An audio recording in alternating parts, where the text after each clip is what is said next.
أيها السادات والسادة، أهلا بكم. ها هو الموعد يتجدد ونحن معكم في تمام 5:07. والنهاردة خلينا أعرض على حضراتكم حكاية الأهرامات الثلاثة. دايما لما بنتكلم عن الأهرامات الثلاثة بنتكلم عن خوفو وخفرع ومنقرع، ده المنطقي. لكن النهاردة هنكلمكم عن أهرامات من نوع جديد، أهرامات هنتكلم عن هرم اليابان وهرم السعودية وهرم مصر. طيب نقول بقى الآتي. اليابان اكتشفوا ايه بقى؟ اكتشفوا هرم عملاق في اليابان، ده في بحر في اعماق البحر في منطقه اسمها يوناجوني، وده في مياه لجزر ريوكيو. ده اللي ذكرته صحيفه الكرونيستا، وبتقول كمان ان ارتفاع الهرم ده 27 متر في قاع المحيط. طبعا الصورة اللي احنا شفناها للهرم ده درجاته دقيقة، لكن هنا يبرز اسم الجيولوجي الياباني ماساكا كيمورا. ماساكا كيمورا بيقول انه ربما يكون الهرم ده بقايا حضارة مجهولة، او انه يكون من تكوينات الطبيعة في ارتفاع 27 متر. ده هرم اليابان. تعالوا نشوف بقى هرم السعوديه. هرم السعوديه اللي هم كانوا بيتغنوا بيه وهم عملوه وبيتندروا بيه ان احنا عندنا اهرامات وصنعناها وعملناها تقريبا، هي عملوها من الكرتون او من الورق. النهارده في حي النسيم في الرياض اتحرق الهرم، ولع الهرم في قلب الرياض، واحنا بنتكلم على اهرام من ورق. لكن لما نيجي نتكلم عن الهرم المصري هنكتشف النهارده حاجه غريبه قوي. النهارده المصريون كانهم اكتشفوا الهرم لاول مره، اكتشفوا مؤخرا ان هم عندهم اهرامات. فتلاقوا الزحام النهارده الجمعه 7 من نوفمبر 2025 زحام منقطع النظير في منطقه الاهرامات لكل المصريين، او عدد كبير من المصريين بداوا يكتشفوا مؤخرا ان هم عندهم اهرامات وبداوا يزوروها بغزاره وبكثافه. هنا برز جزئيه مهمه قوي، وهي ايه؟ انه في يعني النهارده اليوم الرابع لافتتاح المتحف المصري الجديد للجمهور، اللي هو 3 4 5 جمعه. النهارده بقى يعني شباك التذاكر اغلق ابوابه، ما عندناش مكان.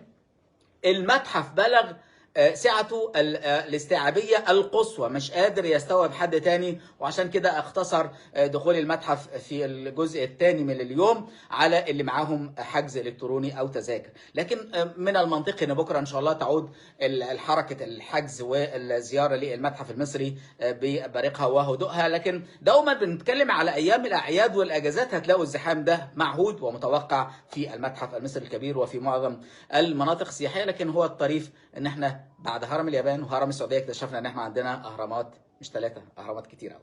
ايها الساده والساده، تعالوا ناخد اخبارنا العالميه. ومن اخبارنا العالميه هنلاقي الاتي. المبعوث الامريكي ستيف ويتكوف بيقول انه ربما يعلن انضمام دوله جديده للاتفاقيه الابراهيميه مع اسرائيل النهارده. وده اللي اسرائيل او امريكا بتسعى اليه للتطبيع مع العديد من الدول العربيه والاسلاميه. لكن في المقابل هتلاقوا حاجه غريبه قوي، انه عالميا وفق رويترز بتقول انه الولايات المتحده الامريكيه بتستعد لتاسيس وجود عسكري لها في العاصمه السوريه دمشق. وهنا يعني الاستعداد لقاعده جويه في دمشق، وكمان هتلاقوا ان التنفيذ توالى يعني هبوط الطائرات يعني الاستعدادات على قدم وساق للتنفيذ القريب لهذه القاعده. امبارح فاجئنا الفاتح قرشي بشير. الفاتح قرشي بشير ده المتحدث الرسمي باسم الدعم السريع.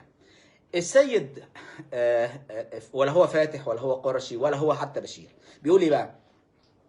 بيقول يعلن موافقة الدعم السريع على الهدنة المطروحة من اللجنة الرباعية. وقال في نص حديثه اللي أنا استمعت إليه: اللجنة الرباعية المكونة من الولايات المتحدة الأمريكية والإمارات والسعودية ومصر.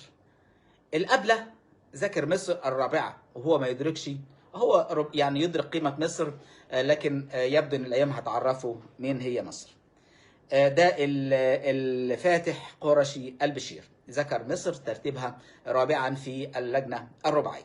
تعالوا مع بعض نشوف الأخبار العالمية. والأخبار العالمية هنا لما يعني بالفخر كنا نتابع قناه العربيه بالامس، ففوجئت رندا ابو العزم عامله تقرير جميل قوي بصراحه، واستضافت فيه الحاج صافي. الحاج صافي ده راجل مصري عنده 80 سنه، بيرتدي الجلباب البلدي الجميل الزي الراقي دوت، وراجل فرحان انه بيزور المتحف المصري وعنده فوق 80 سنه، لدرجه انه لما شاف العربه الحربيه بيقول لها ايه دي؟ هو ما يعرفش الراجل جاي يشوف المتحف المصري زي ما سمع عليه. قالت له دي العربة الحربية زي الدبابة بتاعت دلوقتي. ده رندا أبو العزم قالت له كده نصا. النهارده يعني في صلاة الجمعة في جاكرتا في اندونيسيا انفجار وخلف 54 شخص مصاب. كمان من اخبارنا العالميه هتلاقوا وفاه المدرب ميلادين زيزوفيتش ده في الدوري الصربي، وتوفي بازمه قلبيه في مباراه الدوري المحلي في صربيا. ايها السادات والساده، معانا اخبار محليه، ومن هذه الاخبار المحليه بنقول فيها الاتي: انه ايرادات قناه السويس ارتفعت بمعدل 14.2% من يوليو الى اكتوبر، ده نتيجه للاستقرار الحالي. كمان بسبب شاحن موبايل حريق بشقة في شبرا وخلف 6 وفيات، سيدة وأربعة من أبنائها والجد.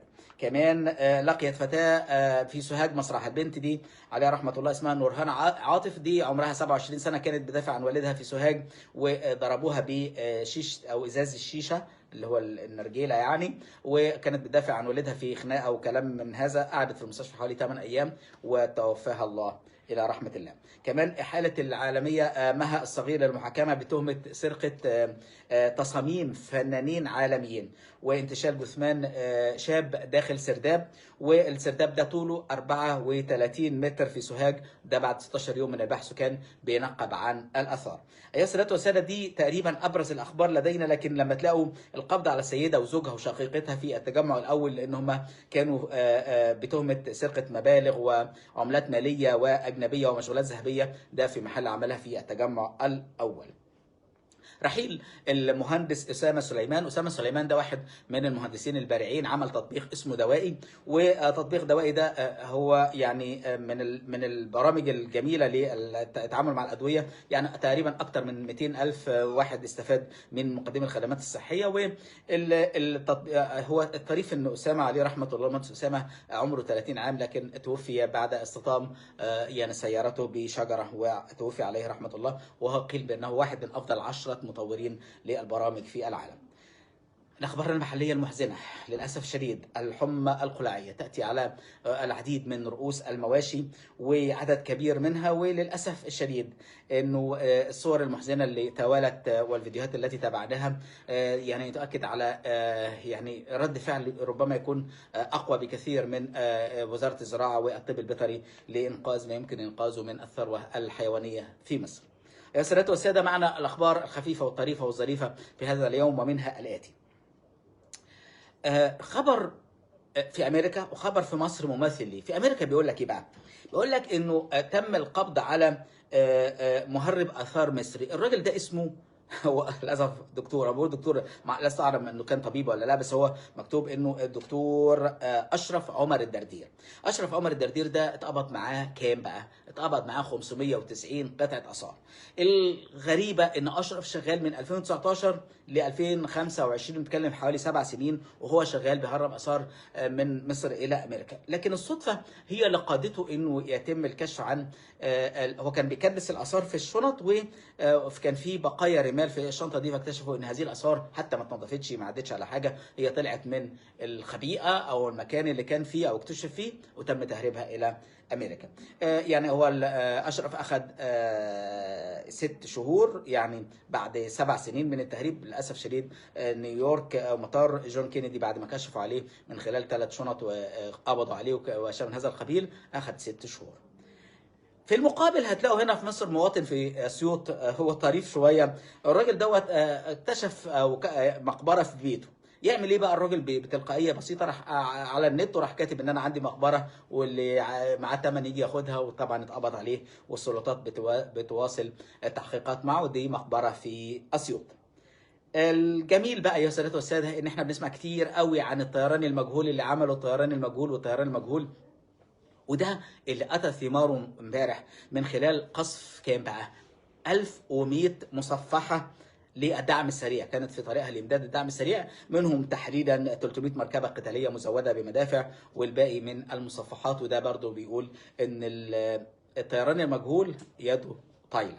كمان أيها السادة والسادة لنا معكم ثلاثة أخبار خفيفة متبقية في هذا اليوم، منها عن الجارديان بتتكلم، الجارديان البريطانية الجريدة الشهيرة بتتكلم على إيه؟ بتتكلم على إن الدم المسفوح والمسكوب والمهدر في السودان بدأوا يشوفوه من الأقمار الصناعية، وصور الأقمار الصناعية بتظهر لون الدم، وده في الصور متداولة لدى الجارديان، وده بيأكد على كثافة القتال في السودان، وبتماثل حسب ما قالت الجارديان بتماثل المجازر اللي حصلت في رواندا منذ بضعة عقود، اللي هي كانت ما بين قبيلتي الهوتو والتوتسي، وراح ضحيتها مئات الالاف من القتلى.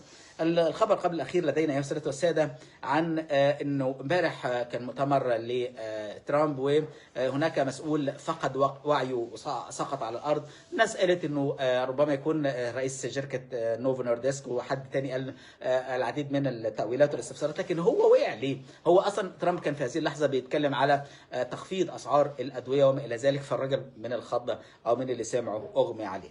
الختام ايها السادة والساده، خبر بيتكلم عن كريستيانو رونالدو، ذلك الظاهره المتميز ولاعب كره القدم القدير. كريستيانو هو بيذكر في طفولته ان هناك سيده كانت بتبيع برجر، وكانت تعطف عليه وتدي له البرجر بالمجان واشياء من هذا القبيل. وطبعا هو قعد يدور عليها سنين عديده، لكن هو اعلن امبارح انه تم الكشف، او يعني تم التوصل الى هذه السيده اللي كانت بتدي له البرجر بالمجان. وهنا ياتي رد الجميل، وعشان كده قال انه هيعمل لها شيء مميز. ده يا سادة الساده من اخبارنا الخفيفه والطريفه والظريفه لدينا محليا وعالميا. وفي الغد ان شاء الله يوم جديد و7 دقائق، لكن يبقى دوما الحديث عن أن مصر هي الحضارة، وإذا كان العالم يتغنى بأهرام من ورق فنحن لدينا أهرام تاريخية. شكرا لكم.